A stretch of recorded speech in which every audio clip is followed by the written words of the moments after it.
दोस्तों नमस्कार। उत्तर प्रदेश के मुजफ्फरनगर जनपद की जानसठ तहसील से एक ऐसा घोटाला सामने आया है जिसने पूरे प्रशासनिक तंत्र को हिलाकर रख दिया है।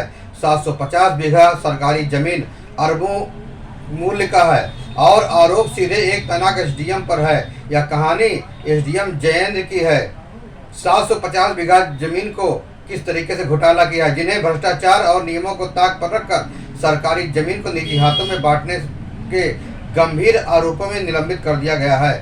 साल 1962 गांव इस हाकवाला में डेरावाल कोऑपरेटिव फार्मिंग सोसाइटी की स्थापना हुई। इस सोसाइटी को करीब 900 बीघा जमीन सरकार ने दी थी। समय के साथ सोसाइटी के सदस्य आपस में बढ़ते चले गए। 1972 में ही जीवनदास हरबंश का परिवार अलग हो गया, लेकिन विवाद यही खत्म नहीं हुआ। हरबंश के पोते और गुलशन के परिवार के बीच जमीन पर लगातार झगड़ा चलता रहा।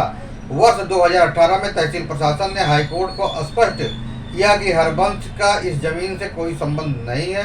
कोर्ट ने भी जमीन को सरकारी मानते हुए मुआवजा देने से इनकार कर दिया। यानी साफ था कि यह जमीन निजी नहीं बल्कि सरकारी है। लेकिन इसके बावजूद 2024 में कहानी ने नया मोड़ ले लिया। मार्च 2024 में जयेंद्र सिंह जानसठ के एसडीएम बनाए गए। उन्होंने पुराने विवाद को फिर से खोला। 19 जुलाई 2025 को अचानक रातों रात आदेश जारी कर दिया कि 600 बीघा सोसाइटी की और 150 बीघा सरकारी जमीन किसान के नाम कर दी जाए। सोचिए, इतनी बड़ी जमीन जिसकी कीमत अरबों में है, एक झटके में निजी हाथों ट्रांसफर कैसे हो गया। जैसे ही सोसाइटी के सदस्य गुलशन और उसके बेटे ईशान को इस आदेश की जानकारी हुई, वे सीधे जिलाधिकारी से मिले। डीएम ने तत्काल एक 3 सदस्यीय टीम कमेटी गठित कर दी। जांच में पाया गया कि आदेश न केवल संदिग्ध है बल्कि पूरी तरह से नियमों के खिलाफ है। जांच की भनक लगते ही एसडीएम ने खुद ही अपना आदेश निरस्त कर दिया। लेकिन बात यही खत्म नहीं हुई। जिलाधिकारी ने पूरी रिपोर्ट मंडलायुक्त को भेज दी। मंडलायुक्त ने सरकार को रिपोर्ट भेजते हुए साफ किया कि प्रथम दृष्टया एसडीएम दोषी पाए गए हैं। गुरुवार को नियुक्ति विभाग ने एसडीएम जयेंद्र सिंह का निलंबन आदेश जारी कर दिया। निलंबन अवधि में उन्हें राजस्व परिषद कार्यालय से संबद्ध कर दिया गया। साथ ही बरेली मंडलायुक्त को विभागीय जांच की जिम्मेदारी सौंप दी गई। भाजपा के पूर्व विधायक विक्रम सैनी ने भी इस मामले में आवाज उठाई और एसडीएम पर सीधे भ्रष्टाचार के आरोप लगाए। जैसे ही यह खबर फैली, पूरे राजस्व विभाग में हड़कंप मच गया।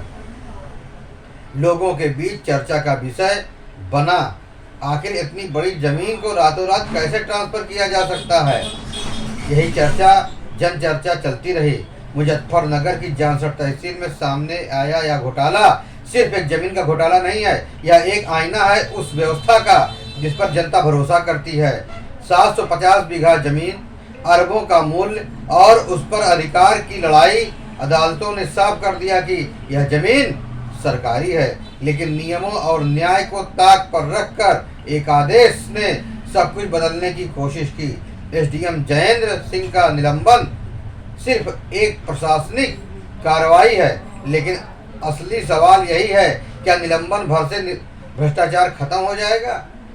क्या यह सुनिश्चित हो पाएगा कि भविष्य में कोई अफसर नियमों को दरकिनार कर अरबों की सरकारी जमीन को निजी नामों में दर्ज न कर दे? इस घटना ने एक बार फिर साबित कर दिया कि सत्ता और कुर्सी का इस्तेमाल जब निजी स्वार्थ के लिए होता है तो उसका सबसे बड़ा नुकसान जनता को उठाना पड़ता है।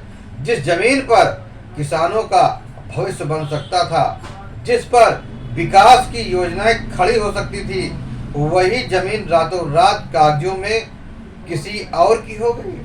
अब निगाहें टिकी है आने वाले विभागीय जांच पर। अगर गहनता और ईमानदारी से जांच हुई तो न केवल दोषियों को सजा मिलेगी बल्कि बाकी अफसरों के लिए भी एक संदेश जाएगा कि नियमों से खिलवाड़ बर्दाश्त नहीं किया जाएगा।